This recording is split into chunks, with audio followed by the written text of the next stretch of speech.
Bonjour à tous, bienvenue sur France 24 dans Paris Direct. Tout de suite, les titres de cette édition. Et à la fin de ce journal, on s'intéressera à l'immigration africaine aux États-Unis. Elle représente aujourd'hui 5% de l'immigration globale dans le pays.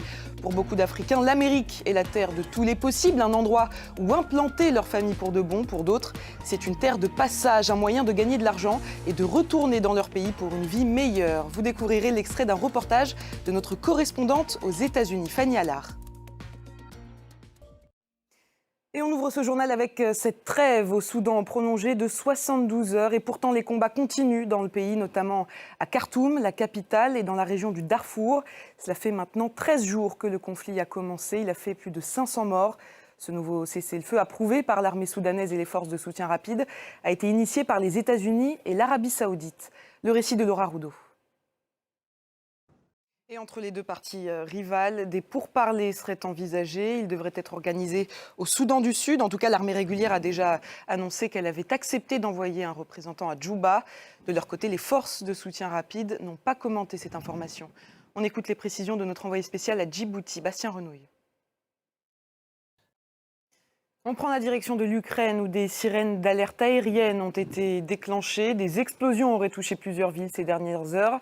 Dnipro, Kremenchuk et Poltava situées dans le centre, mais aussi Mykolaïv dans le sud du pays. Et puis la capitale, Kiev. D'après les dernières informations, 2 personnes ont été tuées à Dnipro.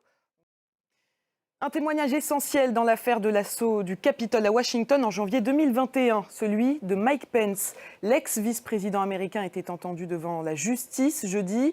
L'enquête vise à déterminer quels efforts a fourni Donald Trump pour se maintenir au pouvoir entre l'élection présidentielle de 2020 et les événements du Capitole.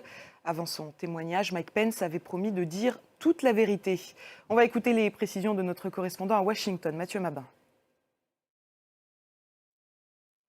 Cette nouvelle attaque au Burkina Faso hier, une attaque djihadiste dans l'est du pays qui a tué 33 soldats burkinabés. 12 autres militaires ont été blessés. À Mayotte, l'opération Wambouchou lancée par les autorités françaises s'annonce plus compliquée que prévu. Cette opération vise à expulser de nombreux migrants du territoire français. Mais hier, la liaison maritime entre Mayotte et les Comores a été suspendue. Les détails avec Laura Roudot. Alors que le soleil tarde à pointer le bout de son nez dans plusieurs régions en France, en Andalousie, dans le sud de l'Espagne, il est plus que présent. Le thermomètre affichait plus de 38 degrés hier à Cordoue, en plein mois d'avril. Un record historique de température a été enregistré. Regardez ce reportage de notre correspondante en Espagne, Céline Schmitt. Elle a donné sa première conférence de presse depuis sa libération. La basketteuse américaine Brittney Griner, qui avait été détenue plusieurs mois en Russie avant d'être relâchée en décembre dernier, a voulu envoyer un message d'espoir aux prisonniers américains. Elle a également précisé qu'elle ne jouerait plus à l'étranger à moins de défendre les couleurs du drapeau américain. On va écouter les précisions de notre envoyé spécial à Phoenix, Loïc Piala. C'est maintenant l'heure du rappel des principaux titres de cette édition. Voilà pour le rappel des titres. On va maintenant prendre la direction des États-Unis et on va s'intéresser à l'immigration africaine. Les Africains représentent 5% des immigrés dans le pays, mais leur population est celle qui augmente le plus chaque année. En 2019, ils étaient plus de 4,5 millions et ce chiffre devrait doubler d'ici 2060, d'après l'Institut américain du recensement. Alors que viennent chercher les Africains aux États-Unis ?